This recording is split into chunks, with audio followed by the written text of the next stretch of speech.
Welcome to the NEREJ NYREJ podcast. I'm your host, Rick Kaplan. Today's podcast is sponsored by Cassidy Paving.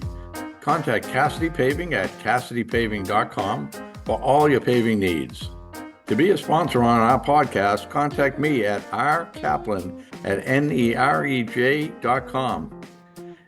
And today's guest I've known for quite a while, and I've known the company for quite a while. And I'd like to introduce Mark Pelletier, and he is with Maugel DeStefano Architects, which I'm in love with the guys that are partners there and the company. And they do a great job, and we've always had good relationships.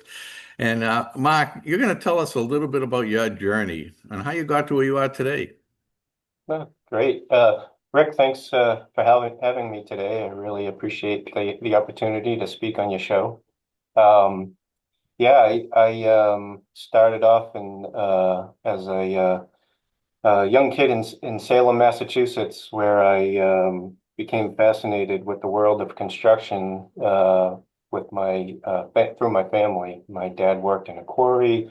I had several other family members that were in construction, and it soon became a lifelong passion of mine to be involved in the construction industry.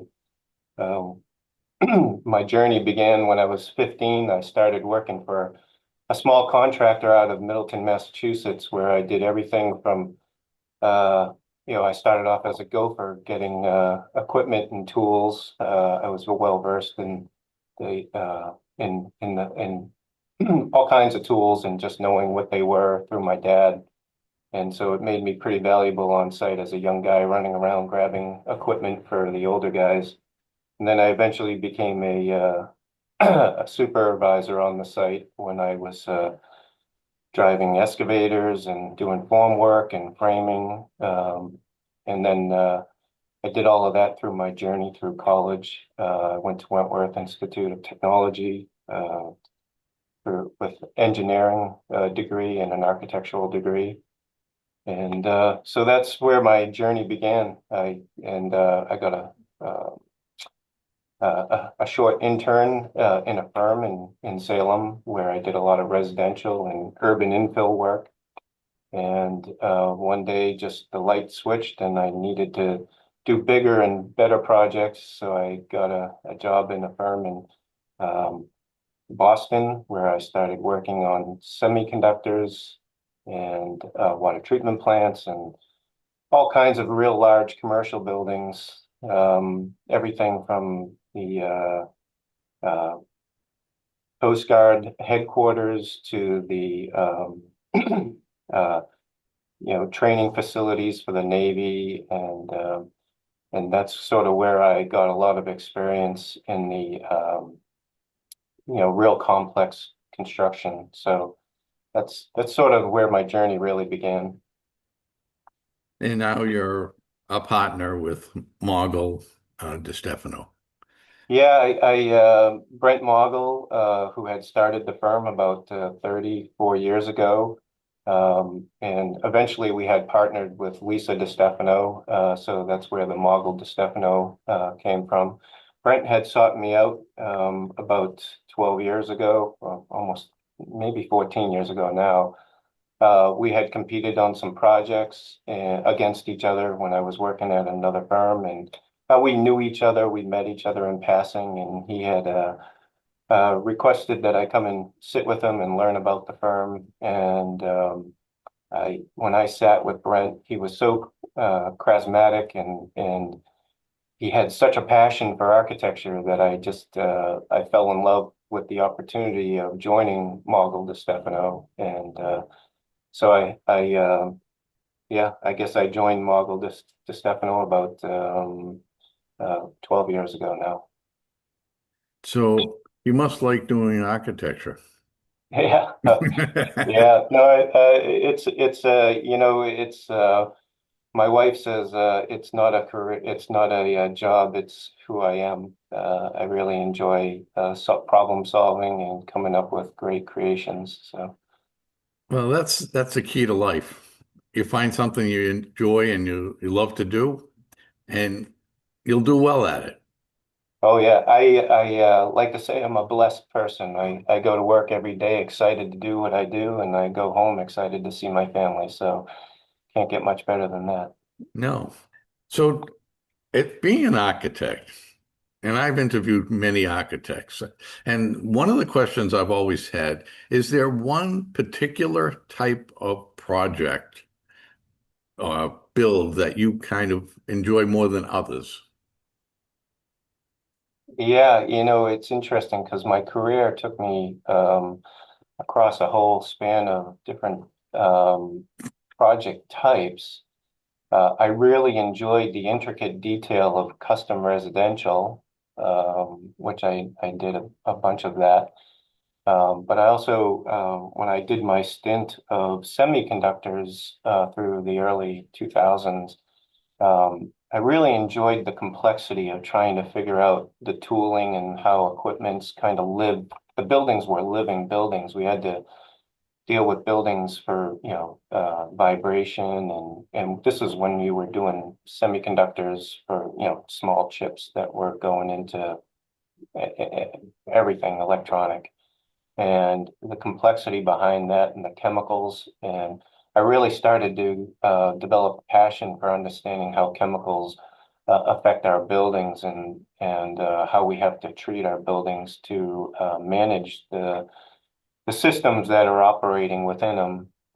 And I really enjoyed that. And then I did some unique projects like the Federal Air Marshal's facilities where, you had all these certain criterias that most buildings don't have for explosion resistance and things like that. And,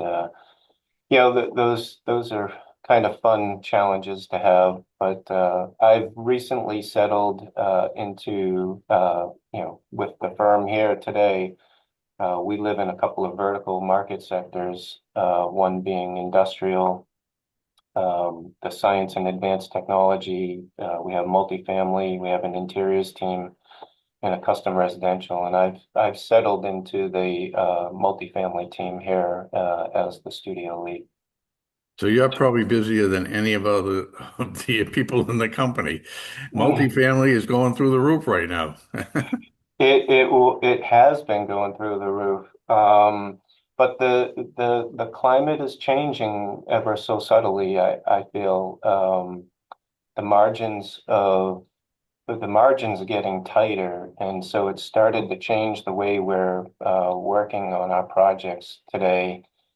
I think in the very short future, we're going to start seeing smaller, more efficient buildings winning projects just because of the construction cost, the narrow margins of profit, and just the affordability of building these facilities.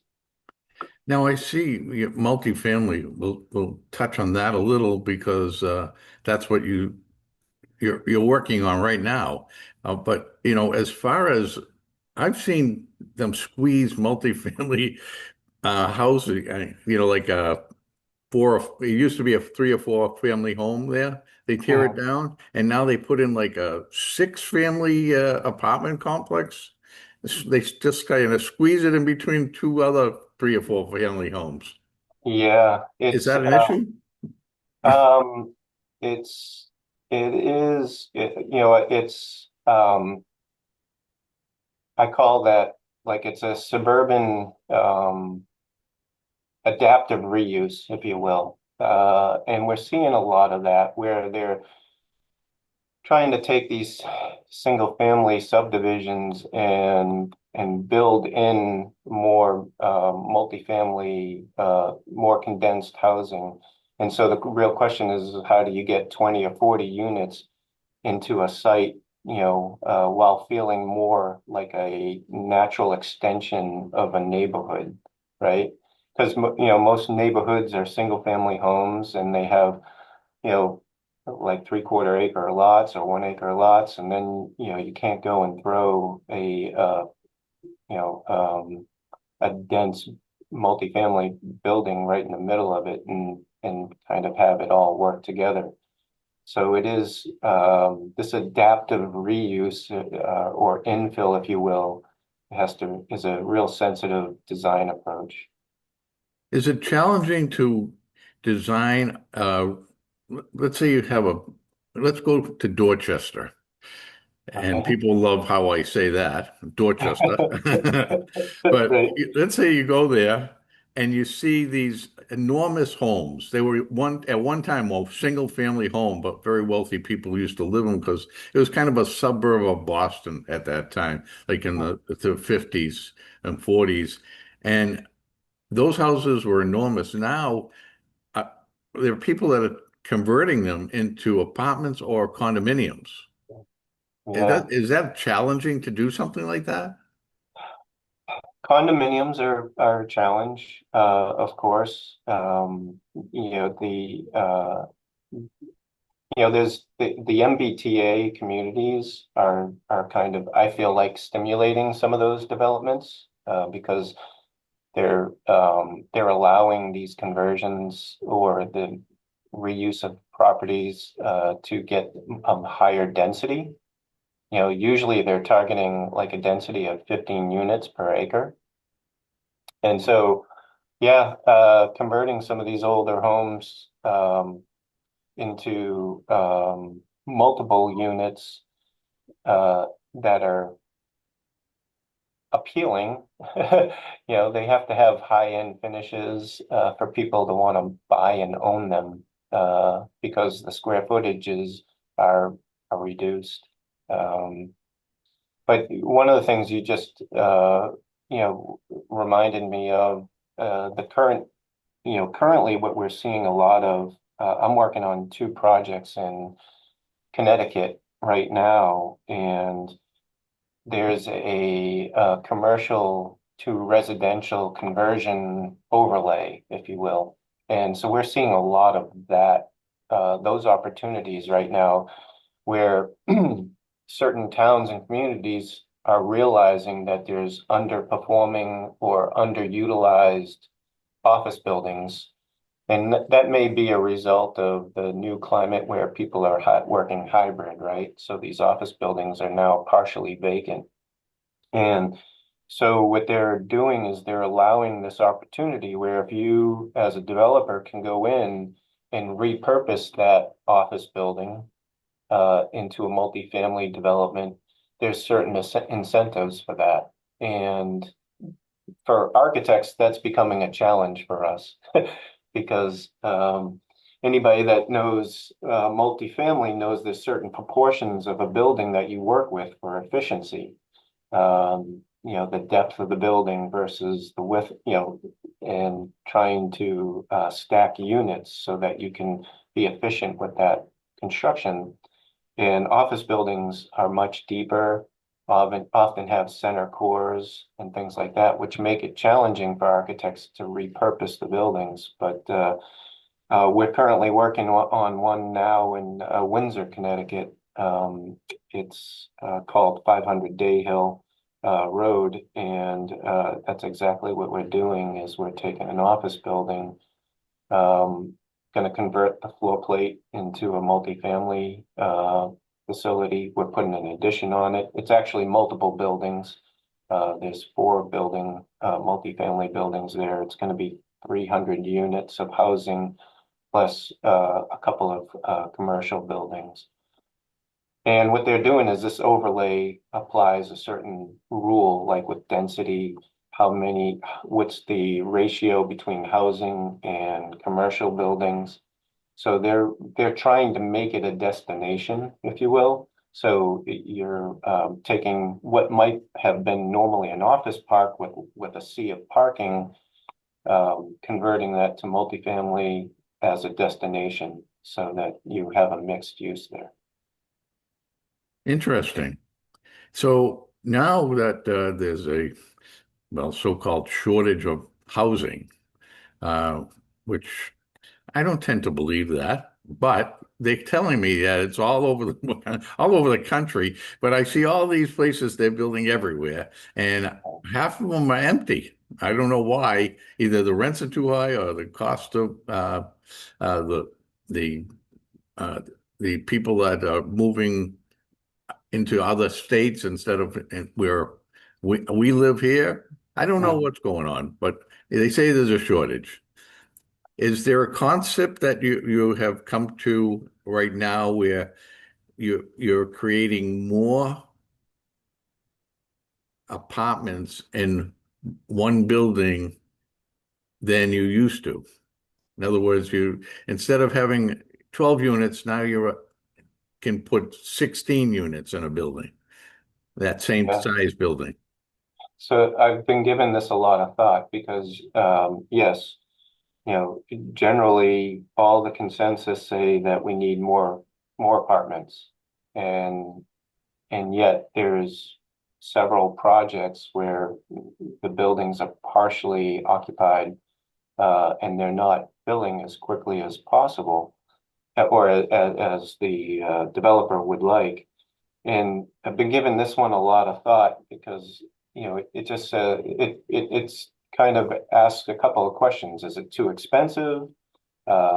Is it the wrong location? You know, are the amenities not right?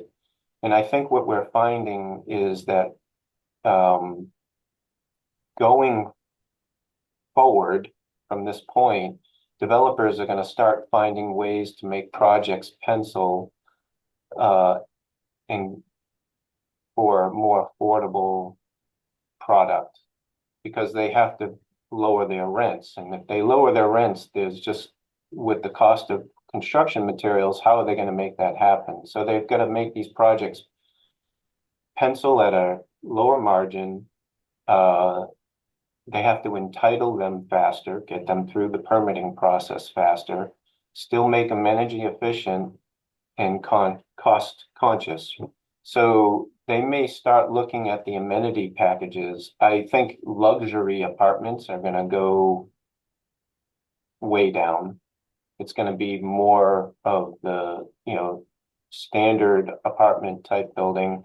And you're going to start seeing amenities that are less cost, a less cost burden to the development, meaning you may not see pools or maybe fitness centers, but you're certainly going to see things like, you know, dog parks, as that's simple. You may see a dog washing stations and things like that. But I think the amenities are going to start taking a big look, and get value engineered for each project as they go forward, just to make them more affordable and get those rents down. What we've been doing in the past couple of years is really focusing on these high end amenity packages, spas and, you know, cafes and things like that. And quite frankly, it's become its own little niche, its own little specialty, where you know, you have just a team of designers in-house that are working on only the amenity spaces. And that's what we've been doing. We've been focusing our multifamily on those amenity spaces and trying to give them that big wow factor. But I think you're going to start seeing projects with the bare essentials, like, you know, packaging,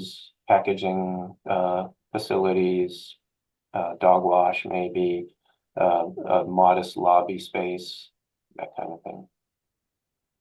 Well, a lot of the places I see in the city, they have underground parking, which is kind of a necessity in the city. And I think it's also a necessity if you're living outside the city because of the weather we have. Mhm. Now, does that take away from some of the space that you can use to build more apartments or condominiums? It's become I mean, the podium design with the underground parking was almost like a checkbox, like you needed to have covered parking. Um, Again, part of that is trying to maximize the potential of the site. So, you know, oftentimes when we're looking at sites, the number of units is directly related to how many parking spaces we can fit on a site. And if we can put spaces under the building, then we're maximizing the unit count for the site. Uh, and again, as I think as we look to the future and try to make projects more affordable, developers are most likely going to start foregoing the underground parking and reduce the number of units on the site to close the margin of profitability and make those apartments more affordable so they can lease them out. Interesting. I mean, So, that's just my opinion. You know, I haven't seen that happening yet, but well, I shouldn't say that. I actually had one project I just saw put together a proposal for entitlement, and that is the goal, is to try to maximize the site without doing any covered parking. so what? So is that something you see as a future, Yeah. as opposed to some of the other either architects or other construction companies? They don't feel as though that they have to eliminate any of that. They can keep their parking and keep amenities and things like that. Well, yeah, But obviously, you do whatever the client requests. yeah. I mean, Rick, right now, I think it's all being evaluated because the market is kind of shifting. You know, we're questioning, do we have enough apartments? And all the numbers say we don't, but there's apartments that are not being fully utilized. So apartment buildings. So how is that happen? Why is that happening? It's probably because they're too expensive. And so developers are going to start thinking differently, I think. And you know, part of that process, you know, from my end, I'm doing a lot of entitlement strategies where clients are coming to us and asking us for proposals just to do conceptual design with um, sort of the intent of showing them what's possible on the site and giving them options so that they can put it through their evaluation to see what makes the most sense. And if they can build it cheaper, faster, more affordable, and get it rented versus, you know, maybe something that may be more luxury, um, you know, with a lot more amenities, what's that delta between the two? Well, nonetheless, no matter what goes on, you're going to stay busy for a long time now because Yeah, that that's the future is building multifamily properties. it Um, certainly seems like it. You know, and we're getting more efficient as an industry. We're building them better, faster, more comfortable, more user friendly. You know, we're very thoughtful in the design and how to make those facilities feel like a home and a place and a destination. And I think people look for that when they're looking for a place to live. They want to know that they're not in a building that's isolated and has nothing around it. They want to go and feel like they're in a destination. They can walk out their door, you know, do whatever activities they're looking to do and socialize and be part of society. when a client comes to see you, do you have like a portfolio you show them and they say, "Oh yeah, I like that property," and you just tweak to whatever their measurements and the size of the property is, and you have a similar design that you can put right then and there. A lot of times, you know, the normal call, if you will, is most of our developers that we partner with are experienced and very knowledgeable about the industry. And they will come to us with a specific site and know roughly how many units they can fit on the site and roughly what it is they want the image that they want to portray. And and so they make it pretty easy for us in a lot of ways. You know, we do some precedent studies and they might say, hey, I think this project you did over in Dorchester might, you know, or Molten Borough might fit perfectly on this site, you know, but we never do the same building twice. The site dictates the building and and you know, the surroundings. We obviously try to be sensitive to the surroundings so that the building feels like it's been there and is a part of you know, the fabric of the community. So, Well, my my last annoying question that it's yeah, I see a lot of new projects going on near the seacoast, mm, and there's always been a question about what happens with I don't know, the rising seas and the water overflow, the cost of the what do they call it, the insurance that you have yeah, to pay for that coastal property. yeah, yeah. Are there special things that you do to a building so you avoid a lot of the issues in case there is some kind of a flooding in the area, being that it is in a flood zone? Rick, it's funny you asked this question because this is I'm working on a project right now in Gloucester. It's and we get excited when we get projects on the coast because they're really unique and they're a lot of fun to design for. And you know, the architecture can really be a lot of fun. But I have a project currently that I'm working on in Gloucester that happens to be in the floodplain.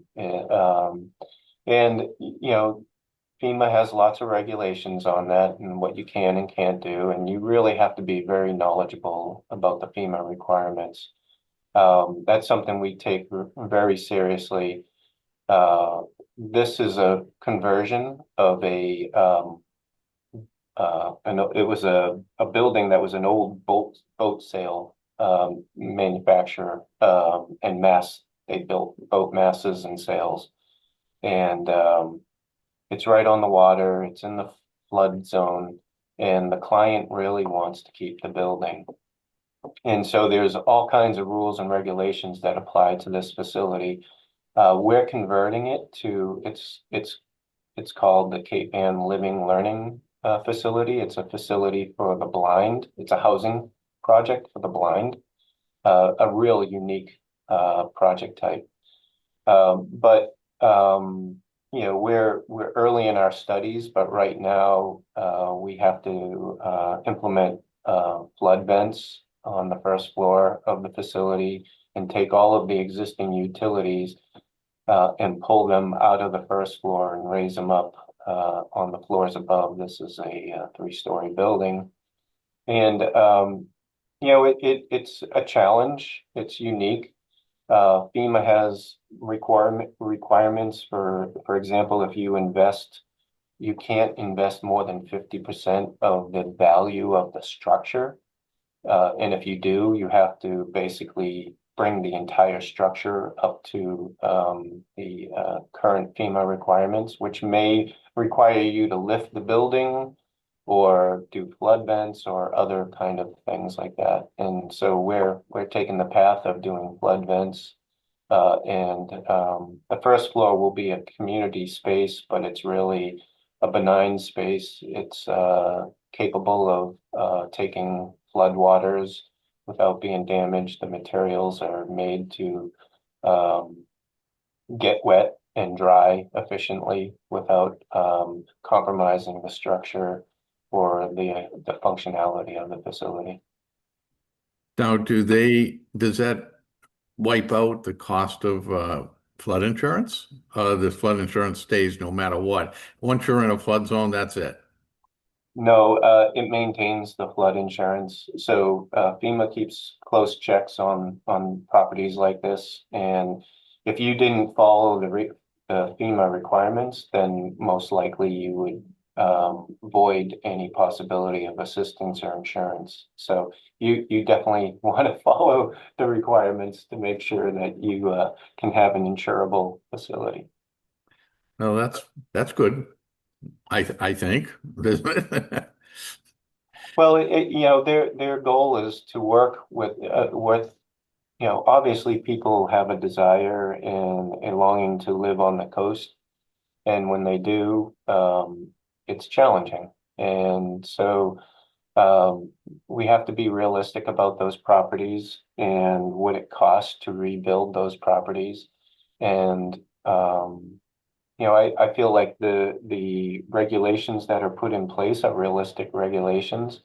Nobody wants to rebuild or you know alter their life or their living space for repairs. So it's taking precautions. Well, I don't live too far from the water, but far Oh, enough that I don't have to worry about it. yeah, You know, it's always been a great, I always wished to be able to have a house right on the water, you know, like walking distance, 20 feet away from the ocean. But that it's scary these times that the kind of weather we've had. It's you could have a pool in your basement in a matter of seconds. yeah, yeah. Yeah, yeah. Well, we did a property on Ocean Boulevard in Hampton. Beautiful house. This is a few years back. The firm did it, and uh, the client sent us a video of it was one of those exceptional storms that flooded the road, and the house performed perfectly. Water came in and flushed out and didn't ruin anything. Oh, you got lucky, Well, it but was but proper they still planning. probably had to pay the flood insurance. Well, it really so yeah, the first floor is only garage space and entrance to the house, which was lifted up. And so yeah, the water came in and came out and didn't do any damage.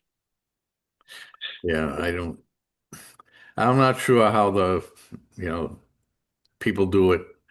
But yeah, as a matter of fact, I have a friend that owns a two-family home in Chelsea. Not near the water. Nice home, nice quiet street. And last year he got hit. They extended the flood zone area. Yeah. And he's never had any water in his basement or any water on the street, but they extended the flood zone. I don't know why, and no, but Well, it's important to pay attention to the FEMA flood maps because they do change pretty regularly. They're modified. And so you may not think your property's in a floodplain, in a flood zone rather, but you might find out it is. yeah, well. Mark, it's been a pleasure speaking with you, like always. I do appreciate you coming on the show. I've been trying to get you to come on the show for quite a while. Well, I apologize for being elusive. I've been pretty busy with the multifamily work, Yeah. so And that's only going to get busier. it's only going to get busier for sure. Yeah. Mark, what's the website for Maugel DeStefano? It's www.maugel, maugel.com. Okay. So if anyone wants to get a hold of you, they can go through the website. Yep. Obviously, that's all the contacts is on there. Or they can contact me because I have all the contacts for Maugel DeStefano as well. One of the few I do an interview with that I have all that information. Again, thank you, Mark. We were talking with Mark.